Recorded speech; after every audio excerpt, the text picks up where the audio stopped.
amazing man. You're in Montana. You've lived in California. You're doing your thing. What is the most incredible, most exciting part of your life right now? Being friends with you.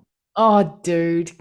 You want a dead honest answer. How else do I get to show up on a call with somebody who I love on the other side of the world who like just tickles me and then we end up in poop and tears and butt tickling before we begin, but yet it all applies to business, life lessons, and I'm sure it's going to come out on the show. And so like if you have to like if I get to answer this genuinely and from my heart, like what lights me up the most is that anytime I thought that life mattered outside of any moments of these was fucking pointless There you go. because it's these.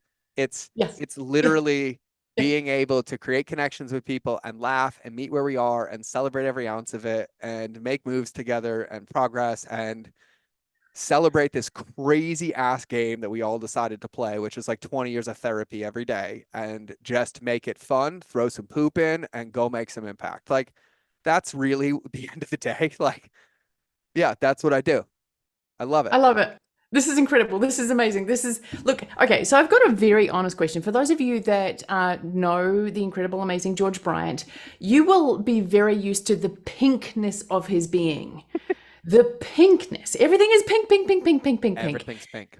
And he helped me turn back pink because I went a little blue in my branding. And this man is absolutely incredible at getting entrepreneurs aligned and helping them cut out the fat Mhm. of how they might be showing up and then just get in there. Like, for me, it was getting into my pinkness. And by the way, it's not because I was trying to copy him, it was that I was pink before him and he actually copied me.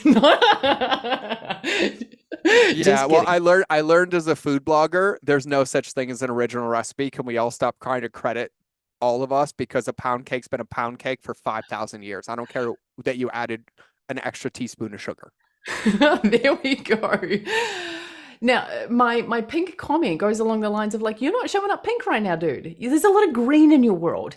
What is the green representative of right now? What's up You with know, you? you know what's so funny is I wear pink. It's normally pink shoes. I have some pink hoodies, but like my outfits are always the same, right? And it's like about Mhm. like comfort and reminders and also just because this will land. Somebody asked me on Instagram yesterday why I always wear the clothes that I wear. Environmental design's everything to me. People don't know what this crust on my shoulder means or that each piece of this clothing is made by one of my best friends who Mhm. literally works his ass off meticulously and it's about standing up for what you believe in. And so things are intentional there. And I love you, Rob, but he still hasn't made me a pink one of these hoodies. And I'm gonna answer this authentically, Liz. I've been humbled a lot lately Mhm. and humbled in the lens of thinking I knew. Mm. Now I know in the lens of like I have tools, I have things, but to ever think that I know means I've already lost the game because the student says I already know and the master says thanks for the reminder. And I've been very graciously humbled and in my heart. And I'll tell you exactly why I'm wearing this shirt I'm wearing today. Mm. We didn't have this podcast scheduled until last night. Mhm. And my calendar was full today and it was full of connection calls with other people. And I normally wear shirts and outfits like stand out and I'm recording and like they pop. And I literally looked at this and I was like, oh, this is going to be my joke all day when everybody else swam this. I'm like, it's so you can't see me because I don't exist and this is about you. And Mm. that's why I put this on today. And then I asked my first podcast guest before we started, who shared an incredible story and opened up her heart on ways I can't even imagine. And like, just because I think context wise, and it will probably come up in this conversation, shared a story of how when she was 3 months pregnant, she lost her first brother to suicide. And when she was 8 months pregnant, she lost her second brother to addiction and then gave birth a month later. That this woman, Alana, I love you. Thank you for coming on the show today. She's in our alliance. And I asked her, and I was like, what color feels good to you today? And she's like, I like green. And so it's been green since. On the pink thing, pink, because you're going to ask, why is everything pink? Well, it was an accident and not an accident. I've always loved pink, but my son had pink shoes and he loved them and he came home from school and I loved them and Lindsay bought him a new pair, my ex-wife, and I was like, "Oh, they have adult pairs. Get me a pair." And I was like, "Fuck yeah." And then these things were called what were they called? Uh well, I don't I don't want to give him credit anyways, but let's just say it looks like Converse and Crocs had a baby and they were pink. And I was like, yes, we wear them every day. We wear matching shoes. He comes home from school one day and says, Daddy, I can't wear pink anymore. It's a girl's color. And I said, who told you that? And he said, my teacher. And I said, get in the car. Shadow George decided to Google every fact about pink possible so he could gaslight the teachers. And I'm owning this because I Uh, gaslighted the shit out of them. mhm. We since apologized and we're good, but it was a good moment. And I went in and I was like, boom, and he wouldn't wear pink. And I was like, nope. I replaced every pair of shoes with pink shoes. And I was like, Mm. I'm going to wear pink again every day until my son realizes that colors don't matter and he can express himself however he wants. And like, it may not be pink, but it's never going to be about because a boy or a girl or whatever. And then I ended up giving a keynote in Austin to like 1,000 people. I had my normal outfit on, black pants, black hoodie, pink shoes. Give the talk on customer journey. Don't think anything of it. Just the normal George. Don't fuck over your customers. Here's how to love them. This is why you're not making money. Oh, you get it? Cool. But then 3 months later, I was in San Diego at Traffic and Conversion, just in the lobby to go to a meeting. And within the first hour, I had over 40 people come up to me and they're like, you're that customer journey guy with pink shoes. And I was like, oh, I made another accidental social trigger. Like, Uh, this happened with Civilized Caveman. I teach this. This is in Contagious. And I was like, oh my God. Well, I love the color, so screw it. I'm already in it, so we'll just do it. And then our color psychologist, who's like one of our dear friends in our community, Michelle, she's like, the exact shade of pink that you love stands for revolution, and your movement is relationships beating algorithms. Like, I couldn't think of a better one. She's like, but like, how much do you love pink? I'm like, I want everything to be pink. Like everything. Like I love it. And she's like, oh, we can do that. And she's like, here's how. And then she was like, go. And then for me, the only thing she did, she's like, well, you already have the boots, you have the shoes, you need the glasses. And so she uh-huh. bought me, and I have interchangeable pop on lenses with like different pink shades. But like that was where the whole pink came from.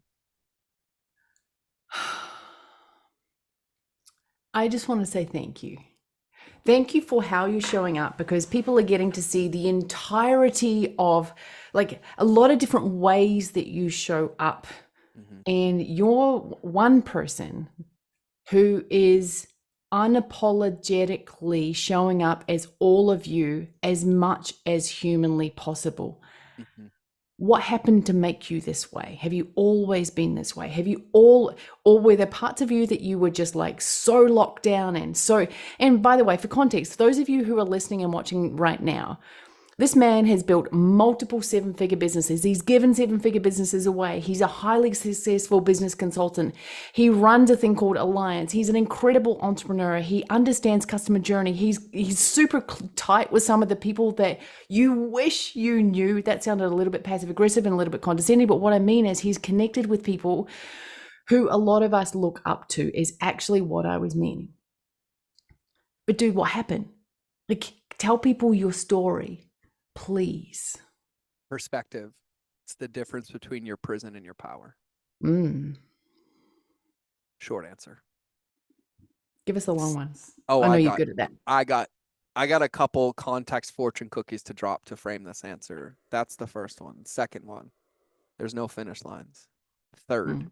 if you ever make it about the result, you've already lost the game. Fourth is it took me literally 4 times over achieving every ounce of everything that I could ever have logically designed that made me logically make sense. This is what safety looks like. This is what success looks like. This is what freedom looks like. This is what finish lines look like. You ever noticed entrepreneurs that work really, really hard to sell their companies and then have an exit don't make it more than a year before they have something else in the pipes? Yeah, yeah, yeah. The whole concept and even belief that there's a finish line actually is the one thing that stops them from being made in the first place. Mm.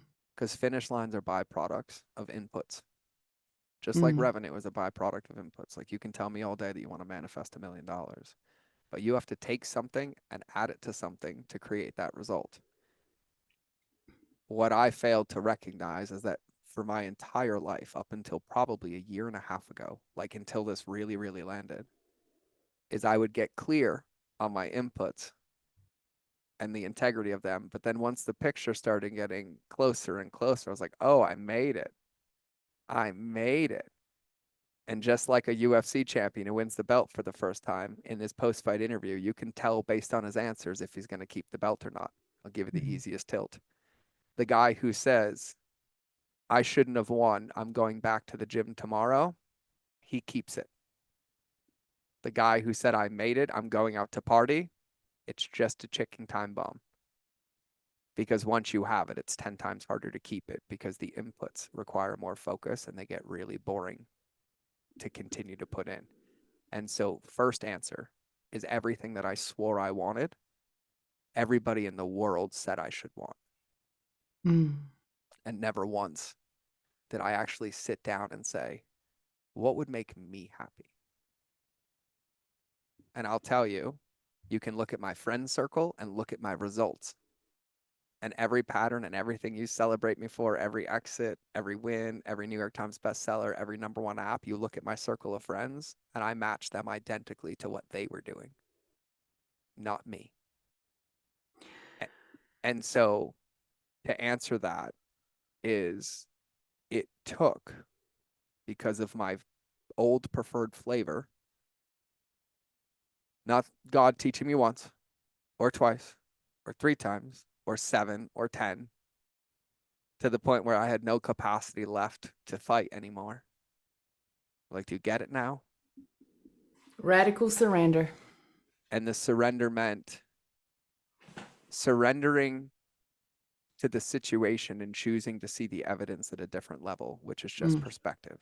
And so I feel called in my heart to share this, but I just feel like it's important. It's so easy when we're in a pill bottle to feel like there's no other way. Yeah. But typically it's just a state change away. But the reminder that I'm so eloquently given is that when we really think about it, if we look at our current situation, and even in this moment, if you're overwhelmed, you're consumed, like my whole life is over, and you feel like that for an hour, and then you feel good for an hour, and you feel like shit for an hour, in all 3 of those hours, not one piece of evidence has changed in your world. It's still all the same information. Mm. And then you go through emotions, you release some things, you're like, oh, I got an idea. And you look back at it. The information hasn't changed, just at what level you see it. Right. And I think that that was the biggest game, is that, there's books galore, like The Little Book of Clarity by Jamie Smart, about how there are no finish lines and you can't keep moving the starting line. It's all toxic thinking. I'll start when? I'll start next week. I'll start now.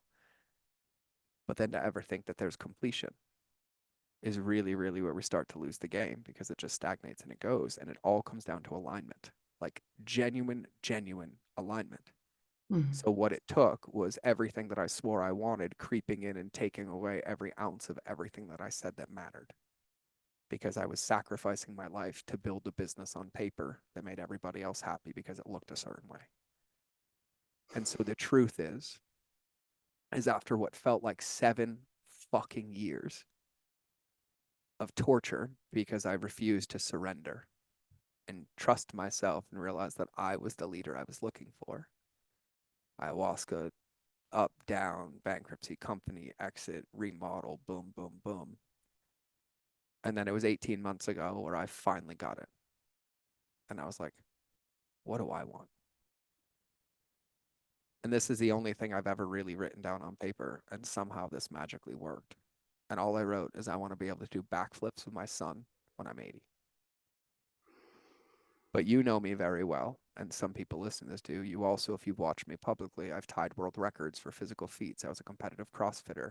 I did bodybuilding. I ran. And what a lot of people don't recognize, Liz, is that everything they celebrate me for was a byproduct of me running from an addiction, There we go. which is also why I don't talk about the story. Mm. And I used to all the time. But I Mm-hmm. wonder why I kept victim to living in a book that I swore I wrote the conclusion of. Mm-hmm. There's a reason the book was written and it was closed. And so no matter what, it let out. And so in that roller coaster, Liz knows, there's a photo I posted online a couple of weeks ago to show a transformation of weight loss. And the before photo is like people like, oh my God, I never even recognized, I didn't even know you looked like this. And boom. And I was like, do you want me to show you the social post that you commented on celebrating me in this photo and telling me how I was crushing because I was making 400 grand a month? but I was 257 pounds at 5'7" of like a walking contradiction of everything. And I was like, so I was at the gym the other day and one of my buddies was like, hey, show him your before photo. And I was like, yeah. And I was like, what do you see? He's like, I see you're fat, you're overweight, you're boom. I'm like, yeah, yeah. And I was like, you want to see what unhappiness looks like? I was like, this is what success on paper, everybody swears that they want it looks like. But when you get Mm. it all and you have nothing underneath it and none of it feels like yours and none of it feels like it belongs because your heart wasn't in it, it actually causes so much more pain because you want to run away so hard. You want to break it all and you want to get rid of it. And so like this piece about alignment, like for the last 10 years, I've been helping companies put the heart back into their business. You want to know what it really was? Is I was aligning their message with what they truly believed and sharing that with people, not the other pieces. Like the alignment's the only piece. Like if you wake up every day and you dread opening your calendar, nothing you touch works. It's just poison. If you wake up and you're like, I can't do this, or I can't feel this, or I can't do this, and like the world can tell you whatever you want, but like no one's coming. It's you, Mm-hmm. right? And it's perspective. And like I said this earlier when I was talking to Alana, but she said it so well. She's like, the perspective is being in your body and not making it about the situation. They're just choosing one thing to be empowered or to make a shift. And so I don't think there's anything wrong with goals. I don't think there's anything wrong with revenue goals, but like you also got to recognize that it's a byproduct. Revenue is a byproduct. It's a byproduct of a relationship with a person, a result that they get. Yeah. And it really, really matters, like, because you've been in this and you've seen this. Think about the amount of entrepreneurs that we've been on calls with that are convinced they need to build a $5 million business. We make two changes. They buy back 6 hours a day and they realize they can work for the rest of their life and never work again. Mm-hmm. But they were ready to grind for the next 6 years because somebody said it's supposed to look a certain way or use my model or my funnel. Well, you want me to say it? Fuck you. I'll say it to everybody who says it to you. Somebody tries to give you their clarity, say it's our path, say it's your path, it's our way, it's my model. You better run as fast as you can because that doesn't exist. The plan does. Your clarity and your results, you control. Ugh. I want to take the energy of this Sorry. into no sorry here, because basically what I'm hearing from what you've just said is in the industry there are a lot of very disingenuous, misaligned, disconnected people who might have made it financially, but they are basically preaching on shaky ground. I would prefer to not preach. I prefer to be on my own solid ground. I've got a question for you along those lines. Before So you you know finish what? that question, Roka, can you remember that question? Because you Mhm, just said something about the industry, mhm. and I want to close the thought. Let's go. There's two guilty parties. I'm not mad at the industry. Yeah. I'm mad at every person who listens to this who fucking knew that already and paid him anyways, and then blamed them for an answer they already knew. Because there's complicitness and there's complacency. Mm-hmm. Because in the same lens, some of those people that you and I both know dearly, I consider some of the greatest humans and marketers of our time. I just don't agree with how they do business. Doesn't mean they're horrible people, but also in that lens of business, those models work for some people. Mm-hmm. I can't make them wrong. It's to both parties. And Oh it's yeah, not totally. and it's not the ones that are problem aware or solution aware. I'm talking to my self-aware people right now Mm. because this is the part of the mirror that I didn't want to look into. And this is the most important one. What part did I play in this? What part did I believe that I knew? What part did I fool myself for long enough to try to trick myself to believe that I knew was untrue? Uh-huh. Uh-huh. Uh-huh. And I knew wasn't me, but I tried it on anyway, and I tried to force it, and it didn't freaking work. And then I got angrier and angrier and more disingenuous and more disconnected and more out of alignment. And then what happens is you actually get to the point where you break, and you break. If you're lucky, you break properly. Yep. If you're lucky. Yeah. If you break, you get to the point of not just getting to the point of I'll allow something to change. You get to down to the point of radical surrender, of Yep. where you go, let me see what I'm not seeing. Forgive me for not seeing it. Like radical surrender. Yes. Personally, I find that one of the most peaceful feelings in the whole entire world. I'm telling you, I will say this publicly, like to everybody. I've cried 37 times today. I've been on calls and videos with like 15 people. They started to talk. I'm like, we can't talk business. Something's missing. How is your heart? How are Mm-hmm. you feeling? Mm-hmm. And then we end up in customer journey. We end up in tears Yep. because I also get really fucking pissed that people, especially the ones proselytizing, pretend that every day is a good day. Every day is a fucking great day, but you also understand that commitment means you can be crying on the inside and filling somebody's bucket and existing in both at the same time, and both can be true. Both and. Ugh, ugh, love it. Now, I want to say something to you and give you massive credit. And I still remember the other question, just in case anyone Thank here you. is like, close the other loop, Liz Liz. and I are really good about open loops with each other, actually, because we do this and we Really do it super. to each other. Yes. I love it. I love it. I love it. Ugh. You are one of the only people in my world who has been for my marriage. Now, what I mean by that, for those who are listening, and you may or may not know, I'm in a same sex relationship. That's not actually what I'm meaning. I'm not meaning like he's been an ally or anything along those lines. That's not what I'm saying. This isn't about the context of this, is not about rainbow or whatever. Mhm. It's about the fact that there are a lot of people who have offered me advice to get out, to and to make my marriage the biggest problem in my business. You never did. You never did. And even when you were going through your own marriage dissolution, even when Mhm. you were going through your own, and there were a lot of people around you, you were like, I've got 8 of my friends right now, they're going through divorce. Mhm. You offered me one piece of advice that pivotally shifted. It was at a time where Christy and I were going through a little wobble. It's like, because we've had to walk through an enormous amount of trauma, an enormous amount, and like a lot of which I haven't even said publicly yet. And you've been with me and with us through this journey.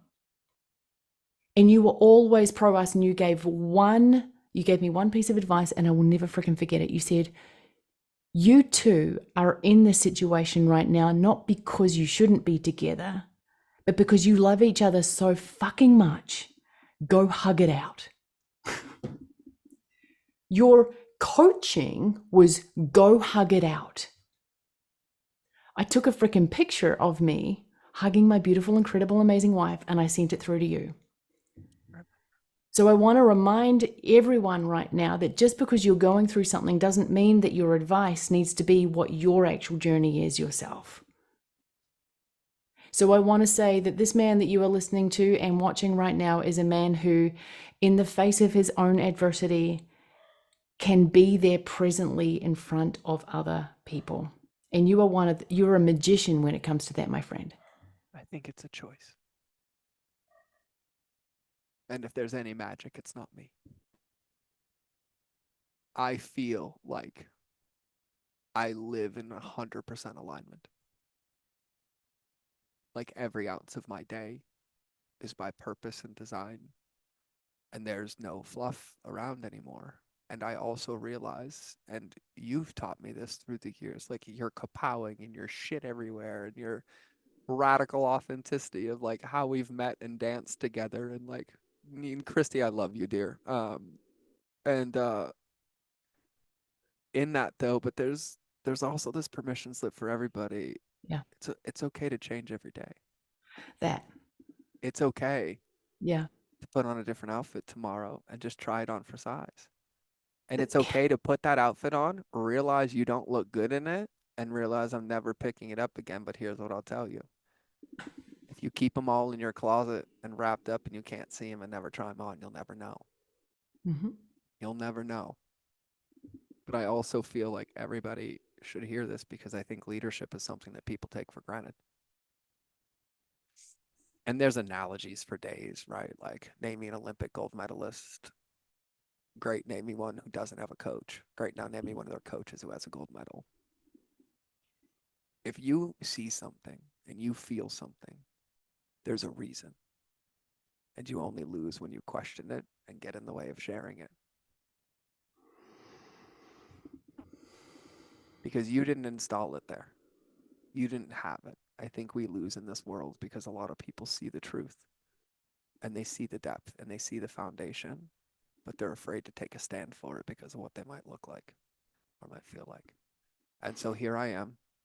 Yes, I live with my ex-wife and we are now closer than we've ever been. And Mm-hmm. was it hell? No, it was heaven because we both grew and Mm-hmm. we chose our family and we chose each other and we're Mm-hmm. closer. And I lost 80 pounds this year, like accidentally, like I can't even put it on because I'm in alignment. And I'll share this publicly, but I didn't lose the weight by magic. All I wrote in my journal, all I wrote in my journal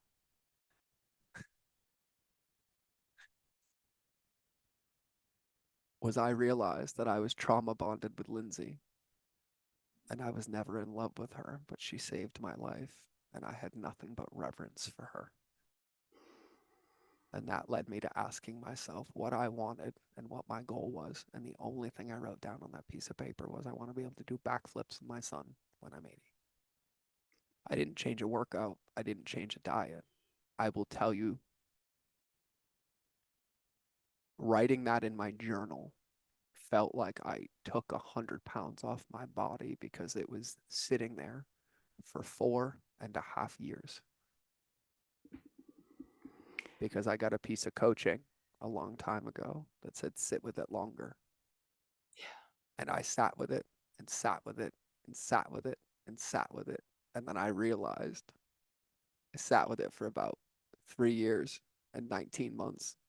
Too long because it was the same clarity that I was just afraid to unpack. But here's the craziest thing. It wasn't telling Lindsay.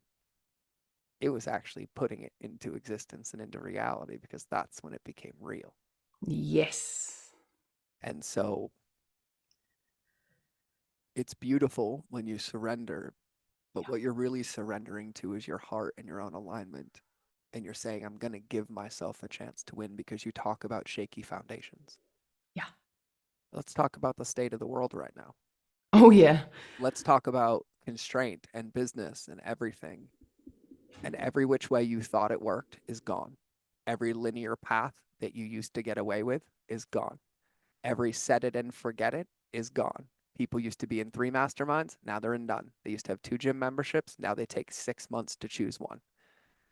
Oh, you mean we get to reinvent ourselves every day to connect with people because we're in a trust economy? Oh, and what's the only number one vibrational frequency that's recognized as the most harmonious and pleasant for people? Oh, it's authenticity.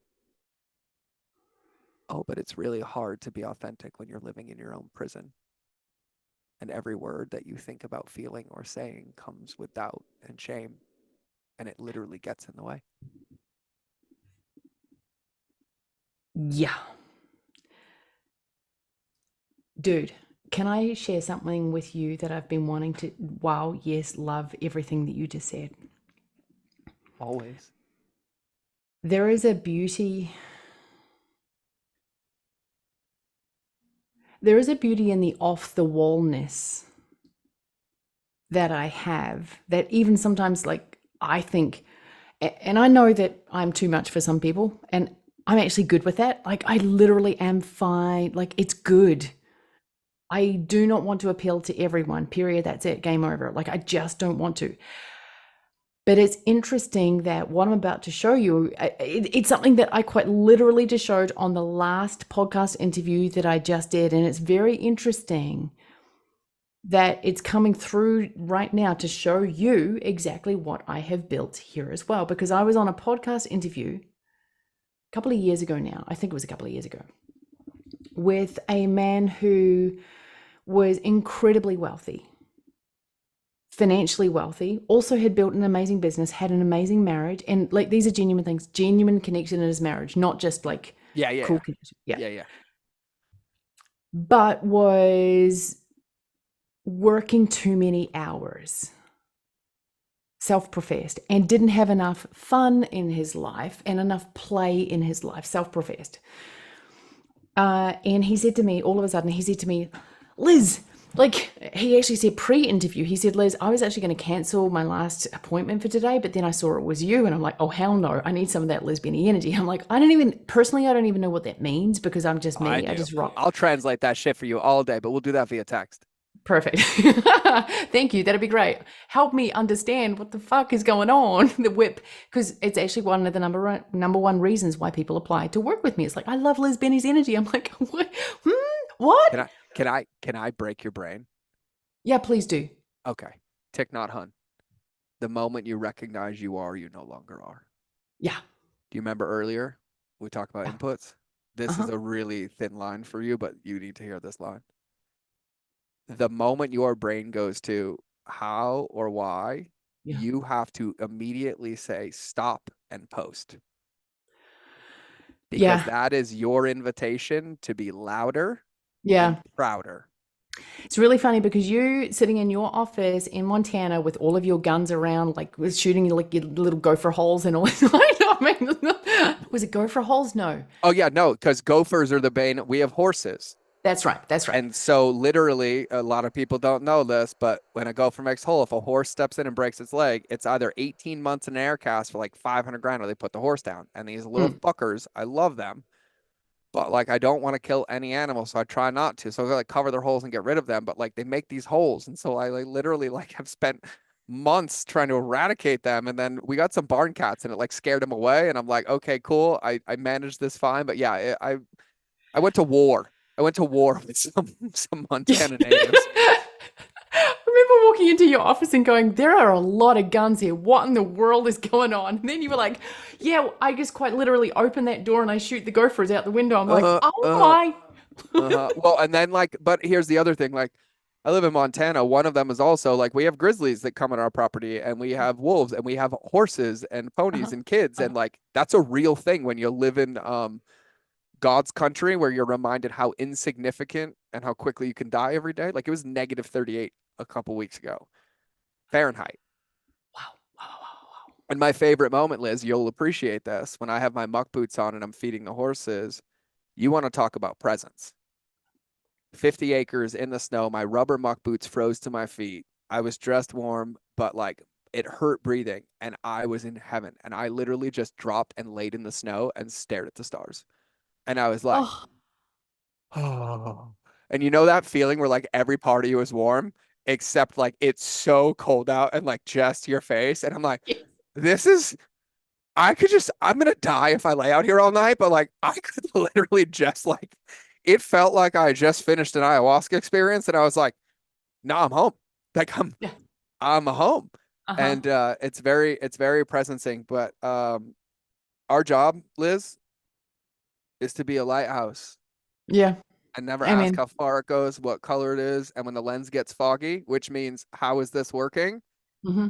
That just means your light needs to get a little bit brighter. Amen. And I remember you saying, and there's a lot of people like you and I out there in the world that aren't as loud as we need to actually be in our truthful alignment because part of us not being loud is us not being in alignment. Yes. Yes. Yes, yes, yes, yes, yes. And you said this earlier. I'm going to say this now because you said play and you activate people. Yeah. Yeah. Yeah. Yeah. Listen, everybody. I'm going to break entrepreneurship down for you in 10 seconds Let's in go. one analogy.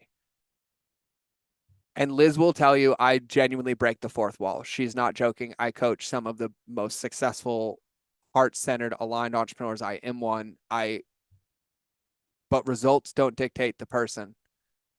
And so I'll break the fourth wall with you all day. It doesn't matter. And I can share client after client that have been in this office for the last 6 months that have all tripled and quadrupled their companies. Everybody comes to me convinced that as an entrepreneur, they win when they spend 75% of their time on the field as a player and 25% of their time off the field. Mm-hmm. You're fucked. Flip it. Mm-hmm. But let's use American football. Tom Brady only played football once a week on Sunday. Is that what made him good at football? Was what you saw? No. So for everyone that this tickles, I see you not putting in the work and expecting the work to happen in front of the world instead of showing the world that work you put in behind the scenes. Because here's the other part.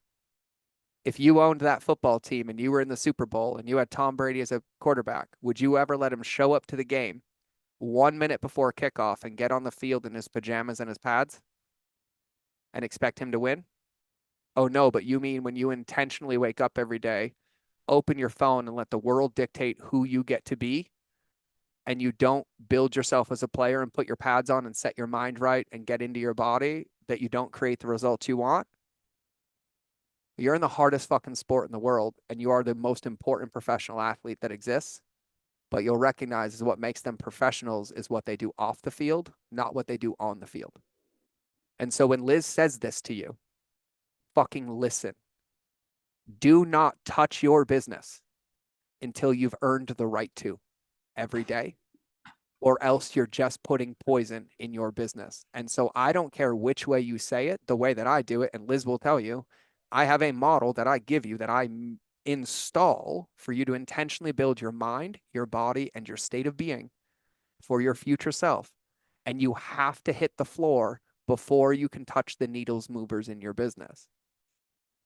And I'll say this to you too. Don't tell me your business is important and you know your 3 needle movers. And instead of doing those first every day, you go fight everybody else's fires and wonder why your vision isn't getting built. Oh, wait, nope. I know my needle movers, but I don't know how to do it. So let me go consume YouTube videos of Liz and George talking about it so I can build their vision, because someone's going to come magically put a brick in mine. No, you build and then you earn the right to learn. And you build and you earn the right to learn. You have to earn the right to get on the field every day. And that means whether you feel like it or not, commitment isn't feelings. Because we also forget that we get clarity on our best days and we make a plan for our best days, and we forget that the best days are the least days. And it's a game of consistency and alignment, not intensity or the results. Focus on the right fucking place. Oh, I love that. I need to ask you a question, please. That was gold. And I have a question for the people who are like, oh, yeah, but I just want to live in flow. I don't want to have to be consistent all the time, but yet they want the result.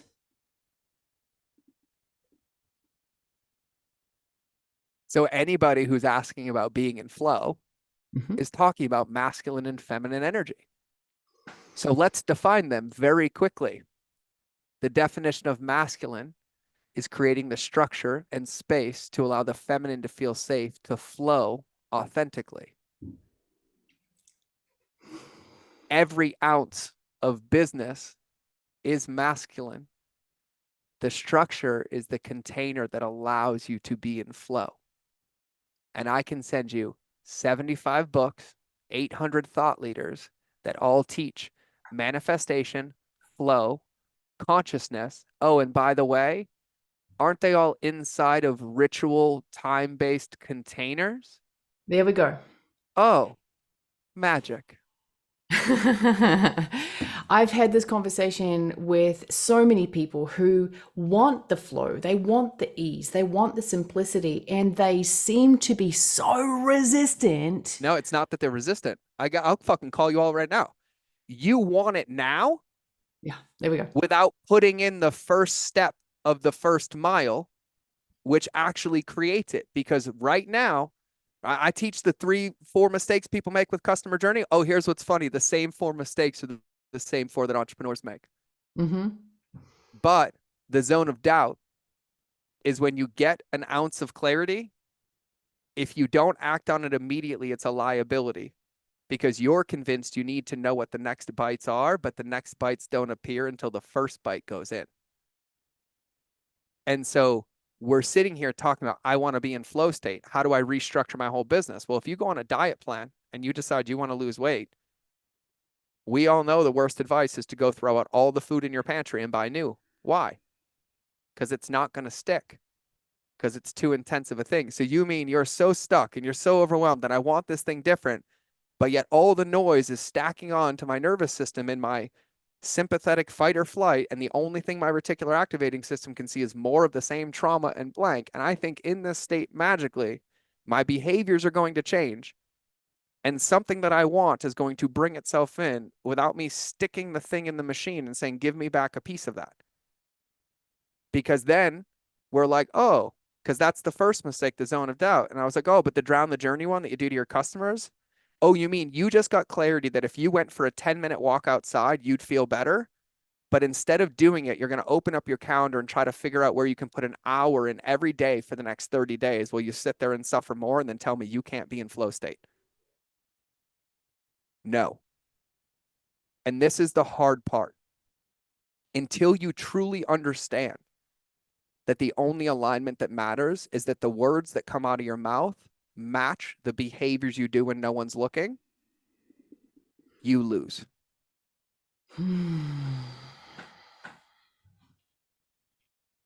Because it's as simple as right now. Anyone right now could go stop what they're doing, start a bubble bath, set a candle, put on their playlist, and set an intention, and do whatever the fuck they want. But let's be honest as to why we don't. I'll say it. We don't know who we are without the story. So that is a gorgeous segue, and I love this. This is a gorgeous segue to go back to the conversation that I was having with this guy who didn't quite know how to play. Incredible man. Yep. And for some freaking reason, like, you know me, like I think poo jokes and fart jokes are the funniest freaking things in the world. Yeah, they're pattern like, interrupts. They're state changes. Like, let's call them what they are. But like, for everybody who thinks that like you're boom, boom, boom, no, like, let's talk about the actual power of them. See, here's what's so funny. You're in your shit, and Liz talks about removing the constipation out of your ass. You think she's being silly. What you don't recognize is she completely state changed you and your perspective as a pattern interrupt. Perfect. That is the magic of all of it. We do it. We literally teach keynotes and we're like, hey, get their attention. What do? Pattern interrupt. Oh, ads. Get their attention. Hook, pattern interrupt. Oh, you mean that our greatest thing is to shift somebody's energy and be like, hey, I just want you right here, right now. You're not here with me. Boom. I literally put a fart noise in an ad that I'm running right now. Yeah. Paying Facebook money to get this noise in front of people as much as humanly possible. Seriously, we could go The on only thing that I can make it better is I remember Sean Croxton from Underground Wellness, like back 2010, like OG days of us podcasting, health blogger. But then Squatty Potty came out and he was one of the first affiliates. I'll never forget the video because he was the one who literally dropped trout, sat on the toilet, knowing that like it's perfect that you can't see anything, and had his girl walk in and be like, oh, what do you mean? You can't shit right? Are you a little blocked? Like, duh. And it like through the roof. And I was like, because he was the first one to literally be like, well, I'll show you how to use it. This is amazing. It's incredible. I think that in this day and age, people are trying to be so freaking perfect. And along these lines, or short these lines, and for those watching, you will get exactly what I mean in a second. So when I was on this podcast with this guy, he all of a sudden said to me, Liz, you know how to play. Like, just like, let's just play. Like, I feel like I can do this with you. AKA, I feel like I'm safe to be this with you. Can we please play, was the invite. I'm like, holy shit, yeah, dude. So we went from like, you know, serious and in-depth and deep sort of conversation to all of a sudden, boom, play. And it was like this giddiness, this childlikeness, and it was amazing. It was incredible. And like I went, and then I was like, okay, cool, your turn. And he was like, like a little bit awkward, but he came at it. He was like, he put his glasses upside down, and it was kind of fun. And then he was like, ee! So he was doing his best. He was dropping down as best he could.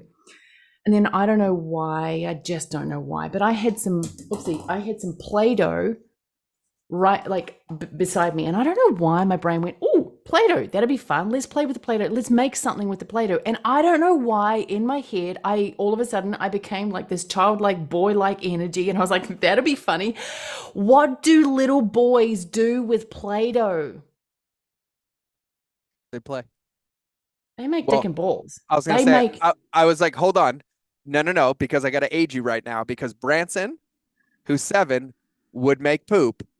I would make the dick and balls. yeah, okay, cool. Well, the little boy is there right now, right? Yeah, So for so sure. I used so to draw you're them in my very, notebook. I think I'm past that now, but like I can totally see myself doing that. but seriously, like of all of the things that I could have done, and for those of you going, wait a minute, did Liz just say that she dropped in and she became like a boy like and whatever? Like, who cares? Who cares? I love being a chick, and for those of you that are all judgy right now, Can I say something? please do. Okay. I just want to celebrate you trusting your heart Mm, and not getting in the way. thank you. I think the only time we can lose, Liz, is when Yeah. we start to ask why or what. Yep. But Amen. really, I just did a podcast on this called Triggers and Glimmers. Yep. The triggers are the ones that come in the ugliest envelopes that have the biggest breakthroughs on the other side. Amen.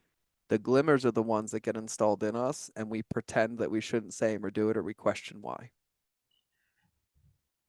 So that one moment, that dick moment, me doing that, I had no regrets None. whatsoever. None. None. And then my coach at the time, I actually remember saying to my coach at the time, oh my gosh, I just made dick and balls out of Play-Doh on this podcast. It was amazing. And her face dropped. Mhm. Why? Because image was very important to this person. Mhm.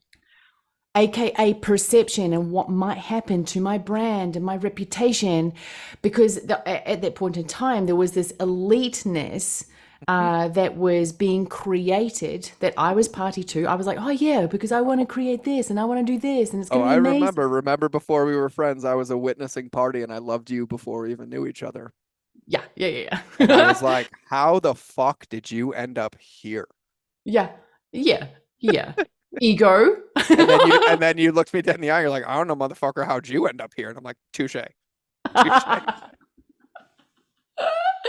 It's funny.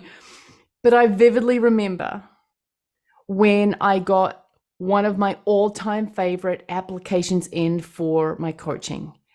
And it was a person, and I won't say their name, her name. It was her first name. Then she put in a middle name, which was fuck yeah. And then she put her surname. So if you imagine it like Liz, fuck yeah, Benny. And I'm like, whoever this is, I want this person as a client. She is unleashed. And then when I heard that she had quite literally listened to that podcast. So there's a question coming for you here in a quick second. This isn't all about like self glorification Well, of this. I might tell you to fuck off and make it all about self-glorification and dick and ball and Play-Doh. That's fine. We can do that too. So No, I love your question, but I'm like, this is completely okay, and I love this. Like, this, this yes. this is amazing because here's what I'm trying to tell people and preach is that my dick and ball moment online was one of the most freeing moments that I've ever been online. There are pivotal moments where I go, I was 100% myself there. I was 100% myself there. And there are these moments, and the dick and ball moment for me was me radically just being. And what happened is it attracted to me a person who wasn't radically being, but deeply sought radical being.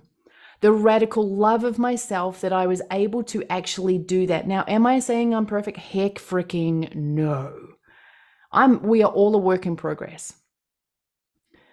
And as I like shrivel this thing up, as I turn this back into the ball that it gets to be, my question, my dear friend, to you is what is your best dick and ball moment where you were just radically 100% yourself publicly out there? And what was the radical positive byproduct of that that came into your life as a result? Who did you get to work with?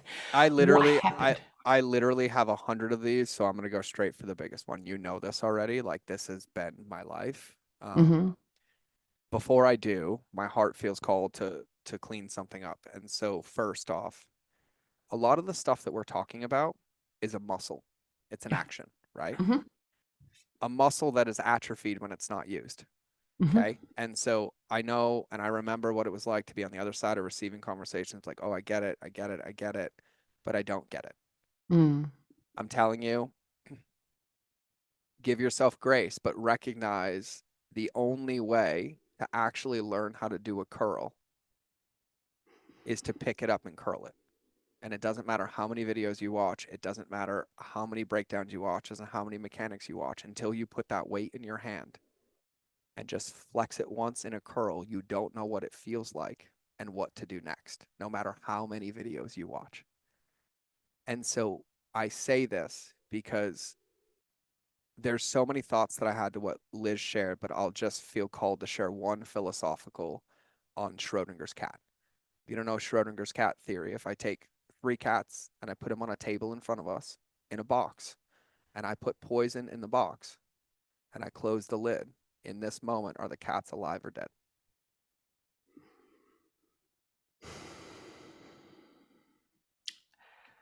I don't know this theory, but my first thought was they're dead immediately. Like, How do you know? because I'm imagining myself in there with that being inflicted upon me and what may or may not happen as a result of what's being inflicted upon me. I'm becoming the cat in the box. This is the challenge. Both are true until you open the box. Yes, 100%. So, in the lens of life, business, entrepreneurship perspective, we lose when we get triggered because we limit ourselves and we're like, only one thing is true, Mm-hmm. except multiple things can be true at the same time, but you have to open the box to see. Amen. The opening the box is like, well, I feel like I can play and I feel like I can play and I could do it this way and I could do it this way and I don't know. And until you take out the Play-Doh when nobody's looking and make a dick and balls, you will never know. And you will always be stuck in purgatory, which I consider prison. So when I think about these things, how I anchor them in as my memory is triggers and glimmers are just check engine lights. And I only lose if I pretend to know the code underneath it. Because if my check engine light comes down when I'm driving down the road home tonight and I don't look at it and it says my engine oil is low, pull over, your engine seizes, and I keep driving, what happens? My whole car blows up. But I could be driving home the same way and the same light come on and it be my windshield wiper fluid is low. And if I ignore that one, I'll make it all the way home and never know. But I will still never know. And everything's a guess.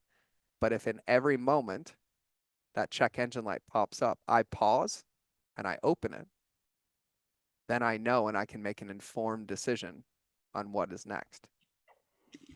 Our obsession should be about being a triage nurse at 30,000 feet as often and as much as possible to be present, to choose where to give our energy and intention based on what information is in front of us. Mm. But you have to open the box. Mm-hmm. So I'll tell you the hardest one for me. I was in Austin, Texas in June of 2014 at PaleoFX, which was the biggest conference in my world that I happened to be near the top of that I didn't belong in, 1,000 people. My book just came out, became a New York Times bestseller when nobody told me I could do it. And I even created that out of integrity by lying my way through a personal development course when I put it in my contract, because we had to write a contract, a 12-month commitment. And we only graduated if we completed everything in it. There were 5 areas: life, business, relationships, health, and charity. You want to know the only box I didn't do, Liz? The charity. I paid somebody to go do it for me. Wow. And so in that contract, I'm going to share another life lesson. I had to write a goal.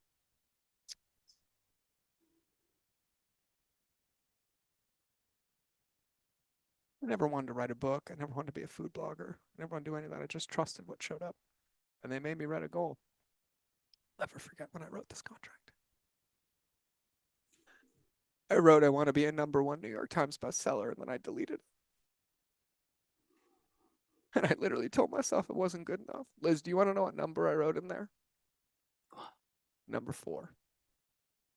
I wrote I want to be #4 on the New York Times advice how-to list. June 10th, my book came out. My photographic memory doesn't serve me well all the time. It's a Tuesday.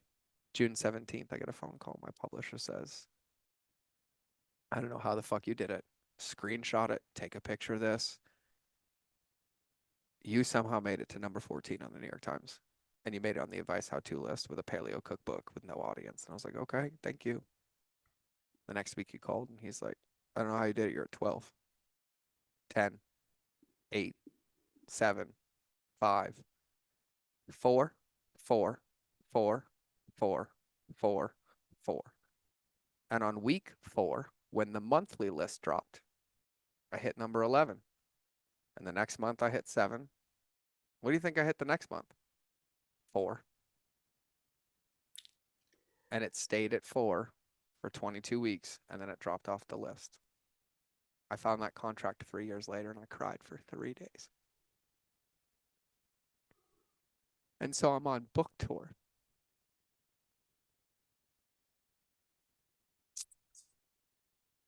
And I had to choose between book tour and my marriage because there was a personal development course starting where that contract was involved.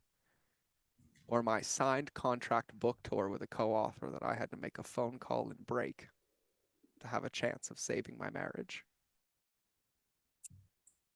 And I made every phone call, including to the co-author who turned out to hating me, my publisher who was like, I'm going to sue you and blah, blah, blah. And I was like, and multiple things can be true.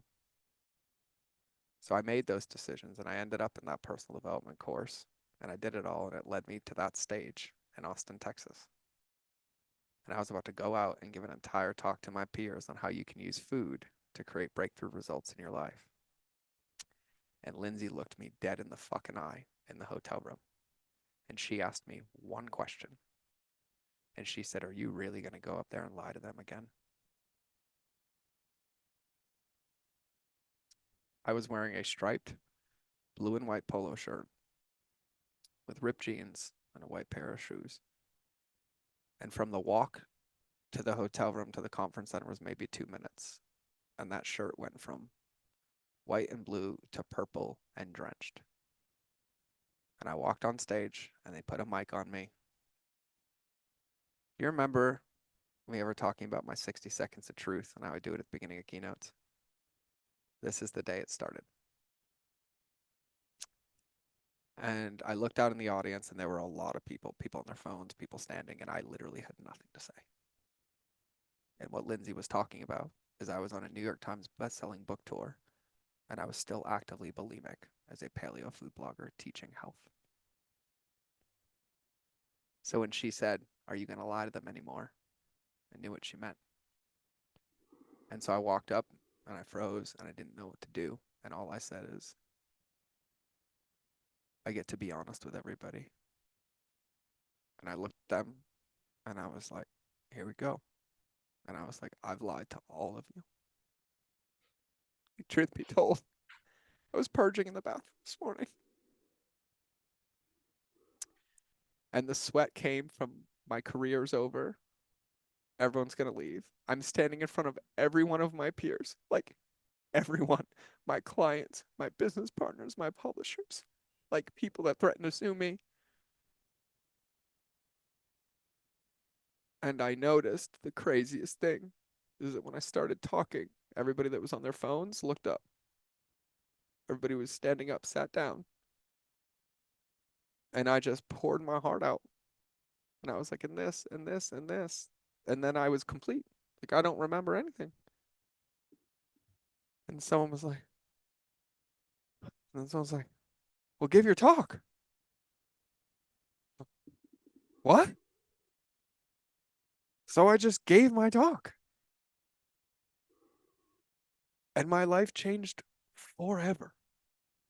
Like to a point where there is not an answer that I could ever give or justify. To also recognize the power, and I have no excuses for my own bullshit in living out of alignment, of like, how much more evidence do you need that the only thing that matters is your heart? And if you follow it and you stand in it and you really do it for the right reasons, the only thing is possibility, including at the beginning of this year. I was accused of things I'd never do and said things and heard things from the world and like told by my friends, you can't do this. This won't work. And the only difference is I didn't say it will. My heart said I know. And I painted this picture on that notebook, like what I wanted happiness to look like. And if you've paid attention in the last 12 months, you have literally watched me document me ripped open to pieces while choosing my heart every day, no matter what evidence, no matter what story, no matter what resistance.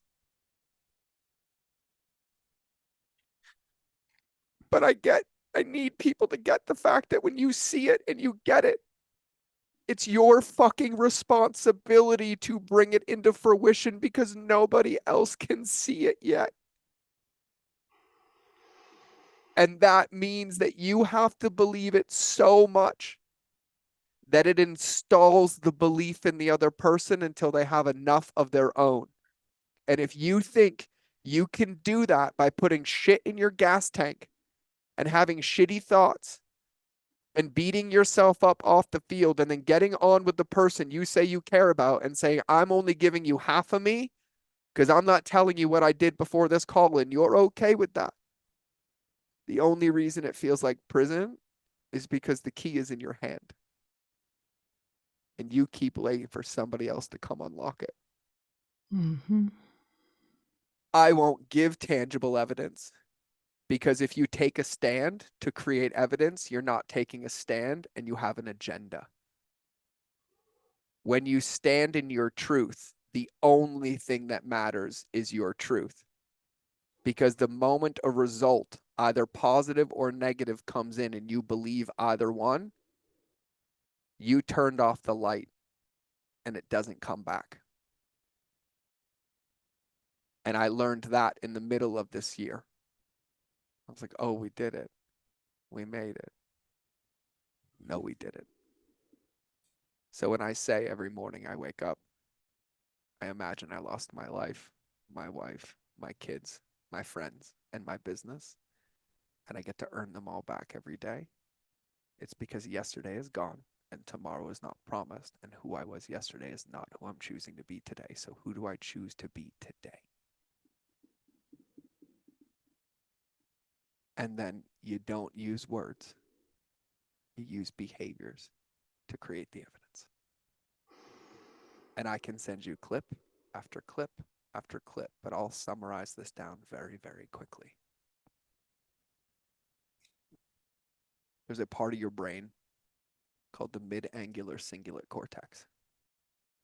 And there's two parts of your brain, and it has been studied extensively.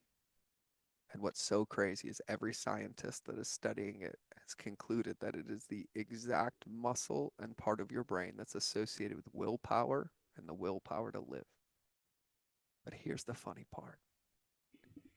It only flexes if you choose to do the things you genuinely don't want to do. And if you don't, it atrophies and gets smaller and smaller and smaller.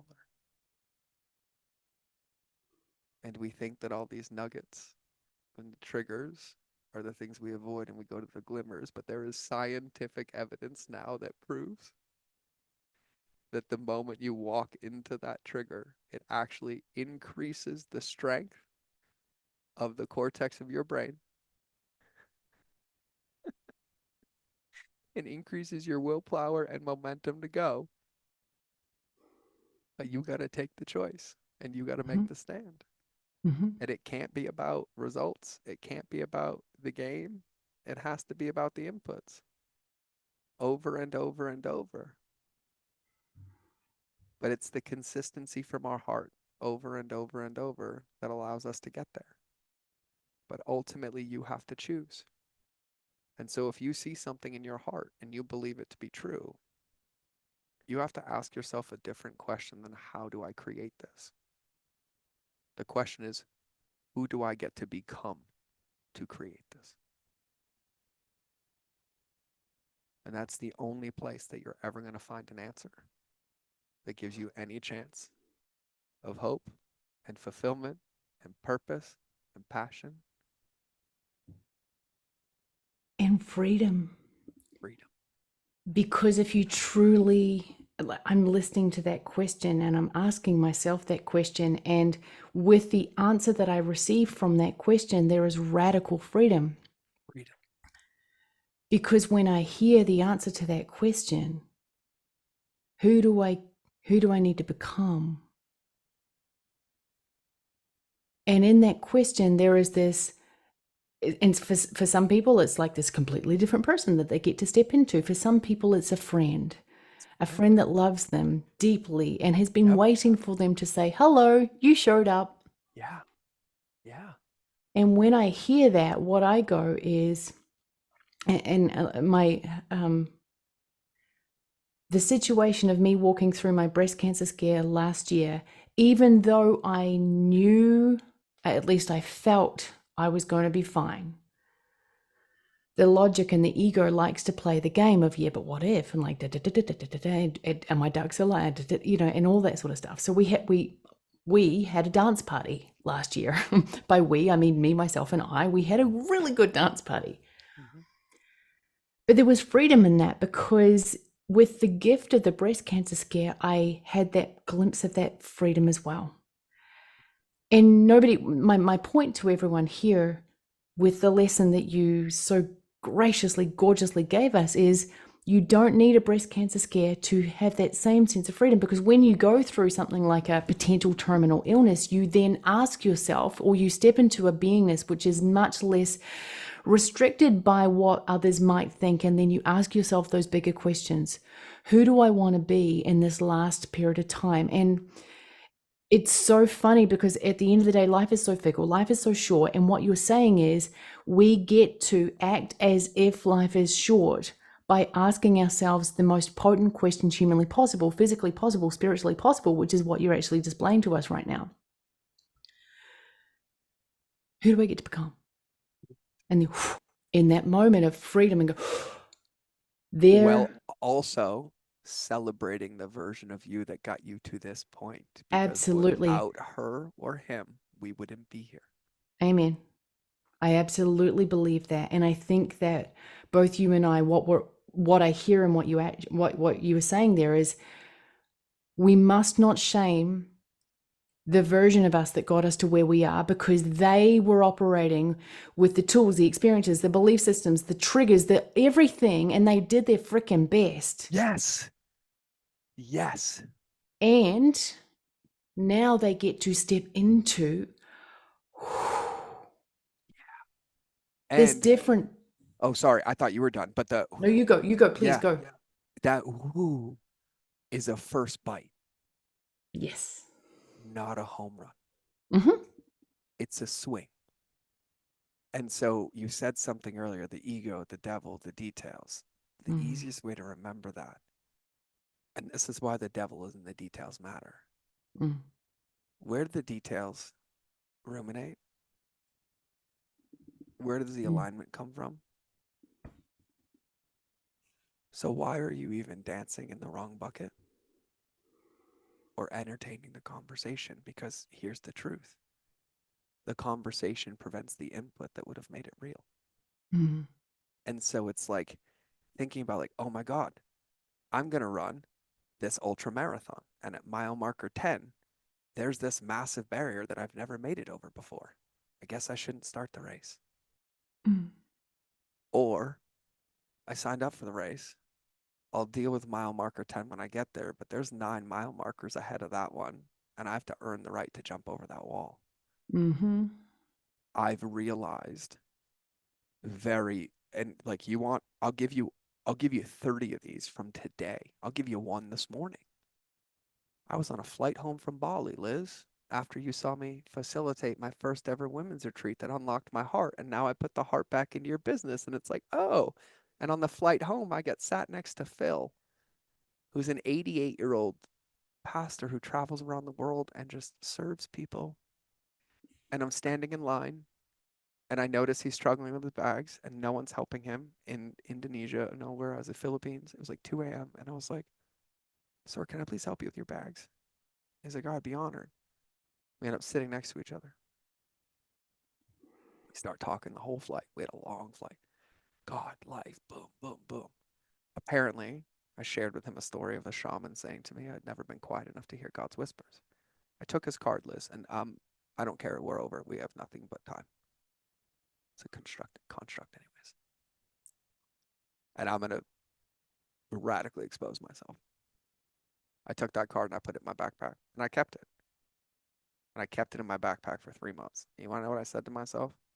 If I don't reach out to this guy, he's never going to get a hold of me. He doesn't have a computer. He doesn't know tech. It's fine. I'll get to it when I get to it. About a month ago, me and Branson were playing, spilled water all over my backpack. That card got ruined and all of his contact info gone. A day later, he submits the contact form on our website. And yesterday ends up on my calendar for what was supposed to be 15 minutes. 2.5 hours later. Get off the call. He's like, I'd recommend starting here. Maybe read this, tune into this. I put off a Facebook message 2 days ago. I opened it this morning. That Facebook message had the exact verbiage and scripture that he referenced just dropped to me randomly out of nowhere. I prayed in my shower this morning because one of our Alliance members, mother-in-law, fell terminally ill unexpectedly. He asked for people to pray for him. So Liz, I got in the shower. I lit a candle. I played a song and I started to pray. And I asked God how to use what he was giving me. And the first thing that popped up was like, just send him a video. And I was like, that can't be. Like, I do that all the time. Like, and I felt like I was doing it wrong. I'm back in the shower. I'm bawling my eyes out. I was like, God, just show me what to do with this. And he's like, all right, fucking listen. Send him a video, send your racquetball friend a video, and write this down right now. I shit you not. And this is all going to make sense to you. I jump out of the shower. I'm like, write it down, write it down, write it down, write it down. I get in the car. I record the video to Robert from my heart. And then my buddy I play racquetball with asked me about a tripod last night. And I'm like, of all the things in my phone today, like, when you get home, I got you, Scott. Like, boom. God this morning was like, now. I open the text. I go to literally find the tripod on Amazon. And I'm like, why would I find it? Julia, who ran the retreat with me in Bali, is the one who told me about the tripod. I'll just text Julia. I went to text Julia and I had resistance to texting Julia because I felt disconnected and transactional right now. So I opened a video. I'm like, hey, girl, I got to come clean. I need a tripod thing, but I've been afraid to reach out. I miss you. I fucking love you. I'm so proud of you. I haven't thanked you for Bali enough. And it's funny enough, I ended up on a call with Phil yesterday, who I told you about on the flight, and boom, boom, boom. Liz, she responds within 3 seconds as I'm walking into the dentist today to start getting all the broken teeth in my mouth fixed that were blown up, and I finally get approval to get those fixed. So that's a big abundance win today. And she texts me back instantly and said, the only thing I saw in all caps was divine. And she said, how did you know that I was just sitting in the shower, crying to God, and talked to him for the first time in 4 months?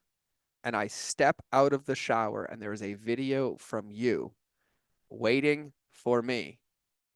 And then she reflected back something to me that I took and sent to the woman who messaged me this morning and to another party. And all parties had these like magical, that was this morning.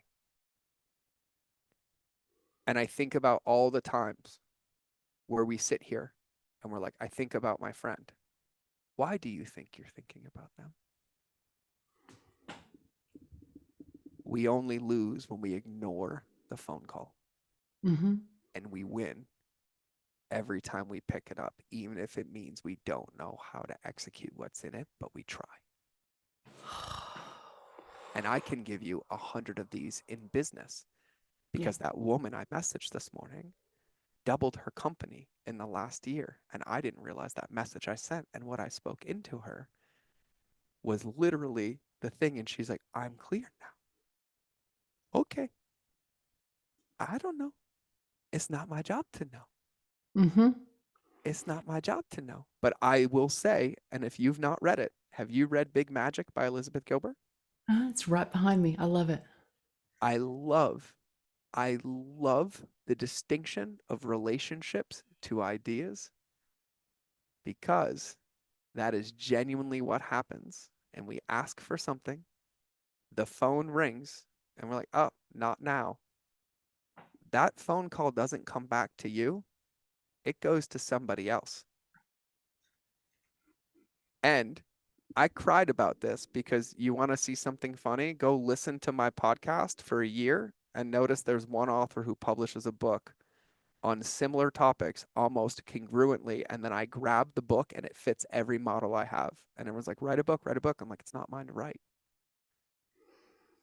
And this author doesn't copy me at all because it's literally, I'm like, oh my God, like that's what a blah, blah, blah. I'm like, and I'm like, yeah, like it's this thing of idea. But like when we think about perspective, when we think about presence, when we think about alignment, it's not something we do. It's who we choose to be in a moment. Mm. And when we choose to be in alignment, when we can turn this off or process this or feel this and go from anywhere in our bodies back to here, the only thing that unlocks is a view at all the other levels that were directly in front of us already. And we still have to decide which one to pick up and call.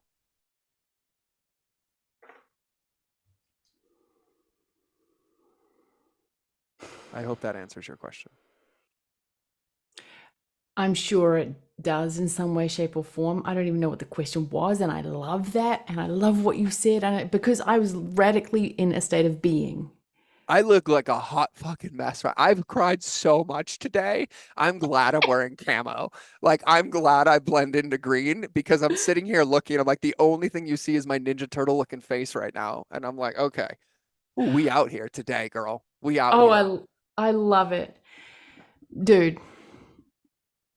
When I'm hearing you, I filter things through things that some of which you actually helped me understand the whole simple, easy, loving, and fun. You were like, oh, you're protecting yourself. Do you remember that? Like, I do. so Christy and I were in uh, Montana Coffee Company. I have to look my Montana Coffee Montana Traders. Coffee Traders. Yeah, it's a sticker on the back of my computer right now. So for those listening and watching, I was literally in this man's beautiful home area. It's incredible. And I remember saying and Christy and I were going through a period of time in our business where it didn't feel like we wanted it to feel. And she flew across from New Zealand. I'd been in America for 3-4 weeks at that point in time, or maybe a couple of months. I don't even know. She came across, we were sitting at the coffee shop, and I said, what do you want? Like, what do you want business to feel like? And she said, I want it to feel simple and feel easy. And she wasn't saying I'm not willing to put in the work. She was saying she wanted it to feel like ease.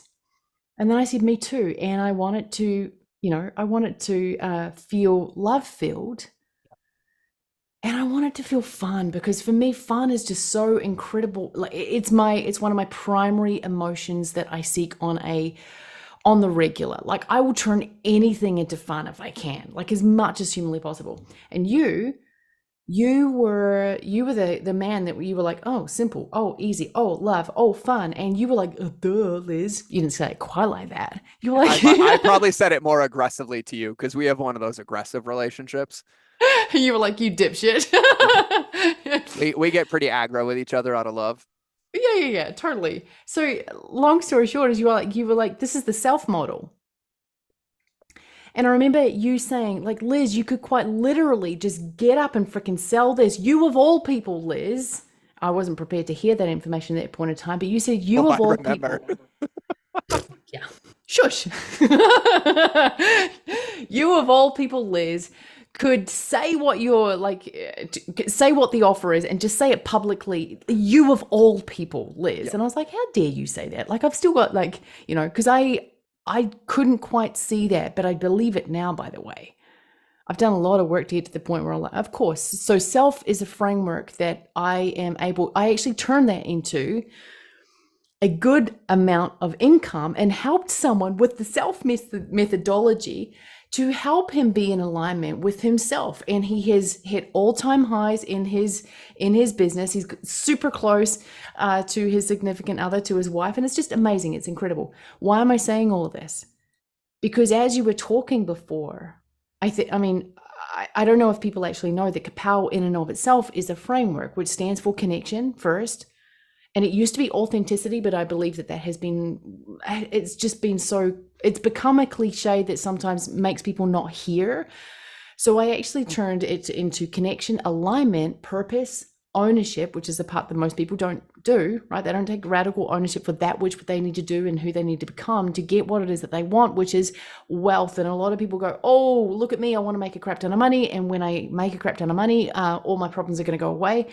But wealth, as it is defined in Kapow, and I'm pointing at my phone because I've got the pop socket on my phone, is wealth is whatever it means to you. Yes. Connection with God, connection with your significant other. And it's actually quite funny because it all comes back around. It does. So when I'm listening to what you're saying, it all ultimately comes back to connection to self, connection to God, Spirit, Universe, connection to what we're doing, connection with our customers. And Christy and I were talking about this yesterday, and we're like, it doesn't matter. Like, I literally do not know what is in my bank account. I haven't checked my bank account for 8 years, 9 years, 10 years. I don't even know what it is. And I don't say that from an ego swinging, dick swinging kind of standpoint, A, because I can't do that, and B, because it would just be silly. But I say that because that part of my life does not matter as much as what we are doing right now, which is connection, which is what you teach. Which is what you teach, not just in your words, but in your very beingness, is what I'm trying to say. It's like So when I hear you speak, I was being a smartass. I'm like, it's like relationships beat algorithms. No, I was getting to that, dude. I'm about to hold yeah, the but phone. We do this to each other. You were at my fucking event. What are you talking about? You did this to me the entire time I'm at the event. You're like, I'm not interrupting. I'm like, Liz, you're in your chair when I have something land, and you're like, I don't want you to pay attention to me, George. And I'm like, do you just want to come up and run it with me? I'll do this with you all day. Oh my gosh. Well, that's true. That's true. I actually had a lot of fun. We dance so well together. We do. Because it's never about what the dance looks like. It's just honoring the current dance. Oh, dude, it's so much more fun that way. It is. And yes, I hear you. And I'm sorry I intruded on your thought. I just was being a snarky smartass. Well, again, we were dancing. It's okay. So it does come back to, connection. So Kapow starts with connection, ends with connection. It gets people to wealth, which is back to connection, to wealth, which is back to connection. It's this beautiful circle. I always saw it as a linear thing until I realized it was a circle. Yep. And with what you are teaching, A, by your beingness, and B, with the frameworks that you assist people with, is ultimately it all starts with connection. How do people feel? What do they want to feel? How do they express themselves in your product? Yep. And for many years, like I've had the same conversation with people going like, Apple does such an incredible job, or did many years ago, probably more than they do now. True. I am their product. I am an Apple user. Yeah, me too. Therefore, I eat, breathe, sleep that. When somebody sends me a text message and it's green, I'm like, I don't know you. And when someone sends me a blue one, I'm like, oh, I love you. And it's so interesting, that one thing, because I know you. I know who you are. I know your buyings. I know how you operate as a human if you're an Apple user more than I do Android. Android are different. They're different. And by the way, those who are listening and watching who are Android users, please, no, this isn't me being passive aggressive. It's just like we think differently here. Mm-hmm. Our buying decisions are different. Mm-hmm. And ultimately, my point here is it comes back to connection. And I think that there are so many entrepreneurs who are lost and lonely out there in the world who are seeking connection with an income or a revenue or a profit or a bank account number that they are seeking or wanting to have validation through that number and connection with the validation through the number. But what they're actually seeking mostly is Am I enough? Am I seen? Am I part of something that is greater than who I see myself as being right now? Yep. And that's what you help people do. That's what, like, this is the game, It is the game. And there's only one way to play it to win. And it's which is, recognizing, and I'll summarize an entire business lesson for you in 1 minute. Every decision you want somebody to make is an emotional based decision. mhm, Following you on Instagram, commenting, liking, buying. And when was the last time you ever collected enough evidence to hire a personal trainer based on what workout sets and reps they put on paper? Never. You hire them based on beliefs, feelings, and connection. But if a human being is required to feel safe to make an emotional based decision, wouldn't they need to be in a relationship first to even have a container to feel safe before they get put into anything? there And it so is. we forget that when we throw the humanity out the window in the lens of business, we actually cut off the things that make it work and possible by just focusing on the business and not the person. But you also forget that businesses are scaled on retention and not acquisition. And they only scale when somebody gets results and can make referrals. But in order to get results, they have to feel safe enough in a relationship to raise their hand. But you're like, oh no, Mm. they all do. I'm like, yeah, yeah. I know what your business looks like. Your customer service is through the roof. There's always pain points and problems, and you guys are triage nurses over and over and over again because we didn't build relationships on the front. So nobody could identify that they think and felt the way that you did because you weren't authentically expressing. So you could only make it about the bridge.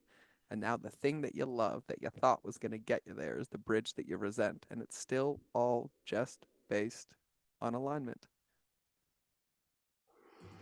And so if you don't recognize that you're conditioning a relationship with you from the first moment that somebody sees you to the last moment they're done, you've already lost, but you've created every result that you see in front of you.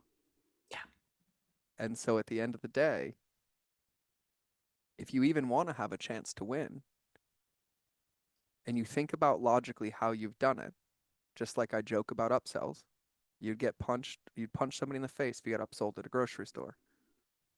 What do you think when somebody just bought your transformational program about unlocking their heart?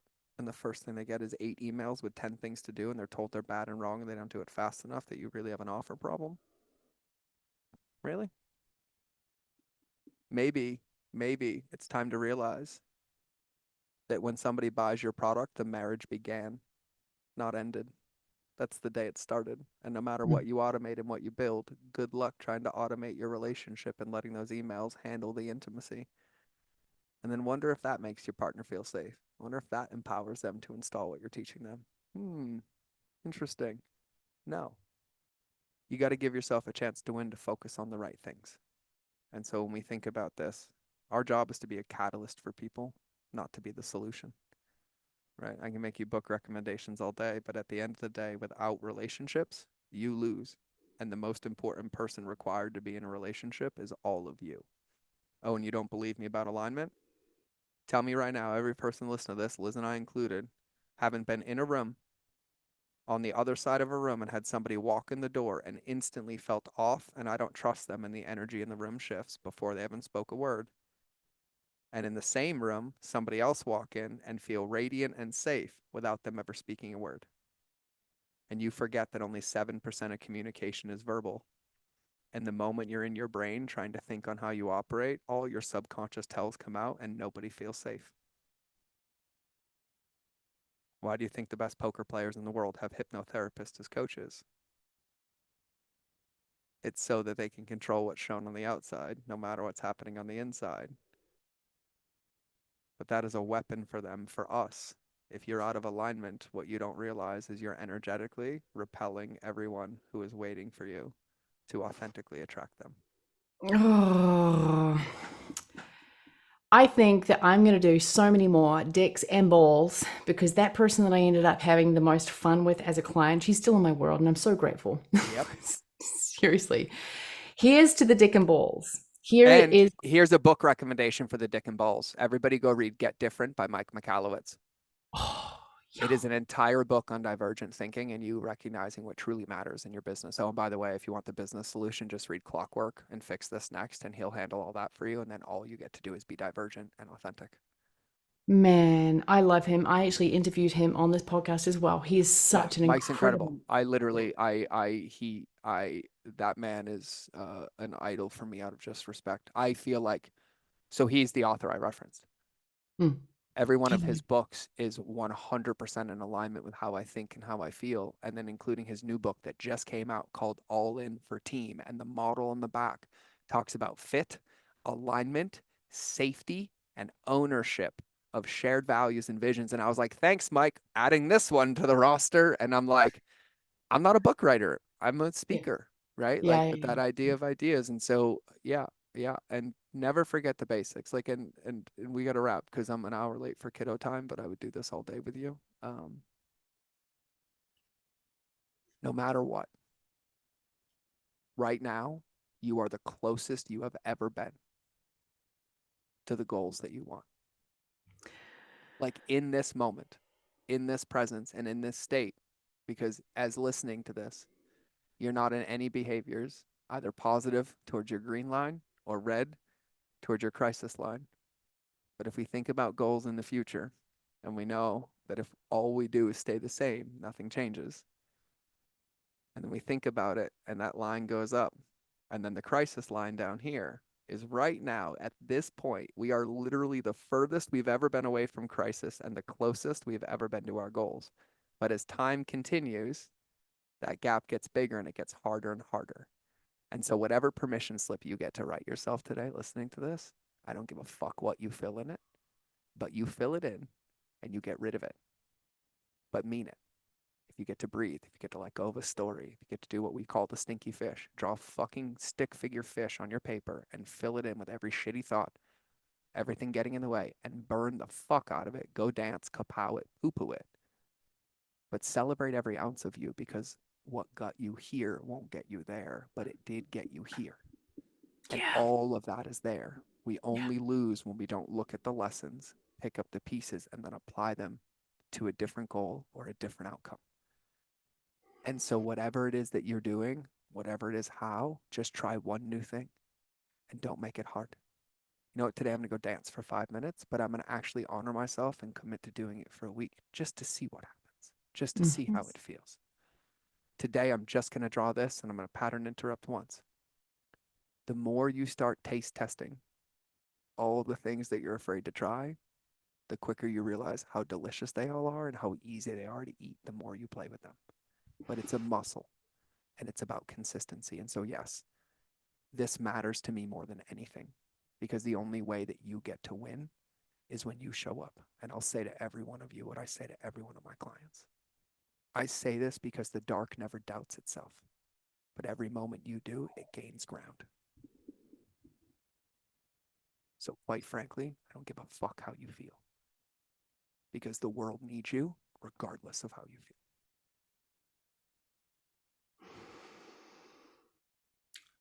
I'm going to wrap this up by saying there are so many lessons in this for me, for the listeners, for you, the person that it came through. Beautiful George. You mean like I'm drenched in sweat right now and get to process this whole conversation later? Uh-huh, that one. And I just there's this big idea that is coming to me right now to finish this up. Oh, I'm so excited to hear this. Be careful. Be careful with what you ask for because it will come true. Four, four, four, four, four, four. You're gonna, yeah, yeah. You go, you go. Let's wrap it up with this. I, Let's I'll go. wrap, I'll wrap it up with this. You don't even know this. They don't always look pretty when you ask for what you want. Just don't resist it. Mm, Because 6 months ago, I was spending 2 weeks a month in Austin, and I was clear that was my path. I'm going to take this company to 1 billion. We'd increased it 100 million. I took equity worth a lot of money vesting over time. And I was like, how do I get here more? How do I get here more? I was in Austin crying about the situation at home, the lack of structure, Branson having behavioral stuff, like missing my structure, traveling all the time. Liz, I opened my journal and all I wrote is I would like to be at home more with Branson.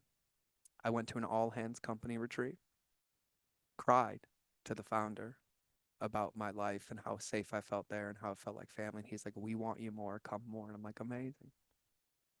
2 days later, I got an email and my equity agreement was canceled.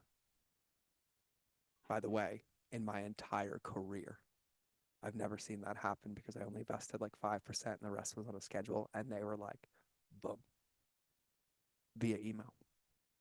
I was on the flight home. I had a nervous breakdown, like nervous breakdown. Like we're talking half of 8 figures. And I cried and I cried. And about 5 hours in, I chuckled.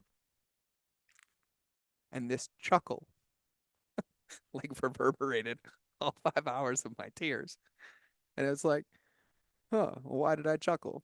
I got so sick of crying, I started opening my bag and looking for tissues or something. And I pull out my journal. I saw what I wrote in my journal. And I was like, wow, I just ended a relationship with my girlfriend, got this email. Guess I don't need to be in Austin anymore. I got 2 weeks back. So to add to what Liz said, by being careful, all I'll say is just be willing to follow the steps because they're not going to look like what you think they will. Yeah. But I promise you, if you make the declaration and you ask for it, it only shows up if it's really for you.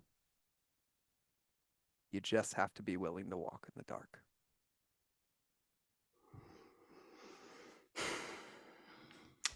Masses of love and sincere gratitude to you, my friend. Thank you for showing up with all of you. I love you so very much. Are there any final words that you want people to hear? No. For those listening and watching right now, if you want to hear more from this incredible, amazing man, go find him at themindergeorge.com. Go find him on Instagram. You get to check out his gorgeous calves. Be in his world. He is incredible. He is amazing. And for those... Do you want to do your screen? Do you want to do your thumbnail now? There it is. I know the timestamp. Love it, love it, love it. See you, everyone. See you in the next episode.